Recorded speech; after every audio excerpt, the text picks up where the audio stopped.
मंत्रिपद जाऊन देखील 4.5 महिने लोटल्यानंतरही धनंजय मुंडेंनी सातपुडा हा शासकीय बंगला सोडलेला नाहीये। परिणामी मुंडेंवरील दंडाची रक्कम ही 42 लाख इतकी झाली आहे। दुसरीकडे मंत्री छगन भुजबळ गृहप्रवेशाच्या प्रतीक्षेत आहेत। भुजबळांचा मंत्रिमंडळात समावेश झाल्यानंतर त्यांना सातपुडा देण्याचा शासकीय आदेश हा 23 मे रोजी काढण्यात आला। मात्र मुंडेंना बंगला रिकामा करण्यासाठी गेल्या 4.5 महिन्यात सरकारनं नोटीसही पाठवलेली नाहीये। तसंच त्यांनी निवासस्थान रिक्त न करण्यासंदर्भात कुठलंही कारण सामान्य प्रशासन विभागाला दिलेलं नाहीये।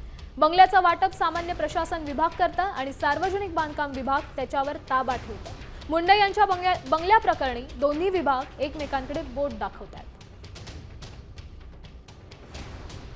धनंजय मुंडे यांचा जो सातपुडा बंगला आहे शासकीय, हा बंगला आहे तो देखील सोडला गरजेचं होता। मात्र अद्यापही धनंजय मुंडे यांनी हा सातपुडा बंगला आहे तो सोडण्यात आलेला नाही। जवळपास 4.5 महिने झालेले आहे धनंजय मुंडे यांचा मंत्रिमंडळाचा राजीनामा देऊन तरी देखील हा बंगला सोडला नमुळे PWDच्या वतीने खरं तर धनंजय मुंडे यांना 42 लाखाचा दंड आहे तो लावण्यात आलेला आहे। मात्र धनंजय मुंडे यांनी देखील शासनाला माझ्या डोळ्याची ट्रीटमेंट आणि त्याचबरोबर मुलीच्या शिक्षणाच्या अशा वेगवेगळ्या पद्धतीची कारणं आहेत ती देखील देण्यात आलेली आहे। त्यामुळे जो काही दंड लावलेला आहे तो दंड देखील भरण्यात येईल असं धनंजय मुंडे यांच्याकडून सांगितलं जात असलं तरी देखील शासकीय निवासस्थान आहे ते अद्यापही धनंजय मुंडे यांनी सोडलेलं नाही आहे। व्हिडिओ नितीन खरासह गणेश कोडे, साम टीव्ही मराठी, मुंबई।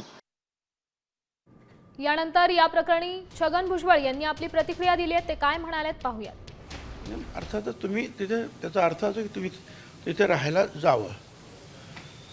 आता राहायला जावं म्हटल्यानंतर जेव्हा मी पाहिलं तर जर एखादं घर खाली असेल तर आपण राहायला जाऊ आणि तिथे जर कोणी राहत असेल तर आपण त्यांना कसं काय काढणार। आणि त्याच्यामध्ये ते आमचे सहकारी आहे। मी अजून त्यांना एक शब्दाने सुद्धा याबद्दल बोललेलो नाही।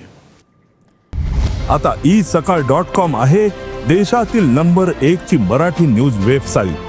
प्रत्येक अपडेटसाठी isakal.com ला नक्की भेट द्या।